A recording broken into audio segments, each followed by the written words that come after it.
This is my book, Journey of Honor, a Love Story.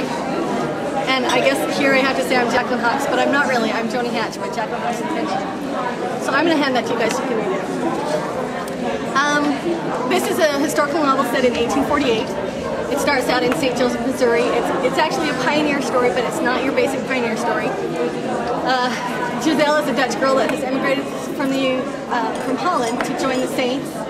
She's actually attacked by a mob before she makes it to the wagon train and is left pregnant.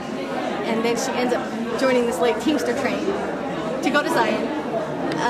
Trace is a doctor from Georgia who is very disillusioned with the bigotry and hatred of slavery in the Deep South. So he has actually set his medical practice aside for a while, is freighting goods to California, but he's stuck in St. Joseph waiting for enough wagons to be able to start west. So Giselle finally comes. She's the last wagon that can finally leave, and then they're stalled again because her attacker accuses her of theft. So it ends up that Trace and Giselle, even though he's not a member, get married so that they can leave. The sheriff will let them leave. And they plan to have it annulled when they get her to Zion, and then he has given his word that he'll go on to California. So they get started, but obviously it's just the start of their struggles. They have to deal with the normal stuff that pioneers go through. Plus there's a lot of fun stuff that make this book unique. Her attacker actually follows the train for a while. That's part of the story. Obviously her pregnancy is part of the story, and it's actually kind of a big part of the story because she can't bring herself to tell anybody what's happened. And so even though he's a doctor, she doesn't tell him that she's expecting a baby. The Teamster train starts late and they get caught in a blizzard in Wyoming. A big part of the story is there's this hysterically funny, lovesick Indian brave that follows them across hundreds of miles trying to buy Giselle from Trace.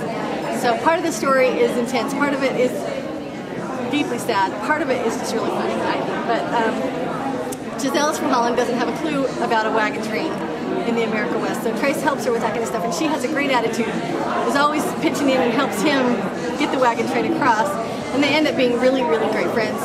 The one thing that they have a hard time with is when she gets excited, she bursts into Dutch and he can't understand what she's saying. So anyway, they finally make it through all this, epic journey across, and they're finally in Salt Lake, and they're heartbroken because they have to leave each other. It's a love story, and so finally Trace says to her, he starts to ask her if there's any way they can stay married, and she actually interrupts him and says, is there any way I can go on to California with you? And so it ends up that she finally bursts into Dutch and he can't understand what she's saying, and he kind of has a signature English, I can't understand Dutch, so it's a cute, easy read.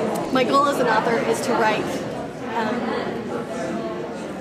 literature that will have a distraction so that people can kind of step out of their daily struggles and take a little break, but still be uplifted, still have it be interesting, with none of the nasty stuff that's in a lot of the best-selling literature. So I did quite a bit of research. Hopefully it's historically accurate, and I'm really working on trying to get it marketed. So hopefully if you guys can stock it, we can sell it. So I appreciate it.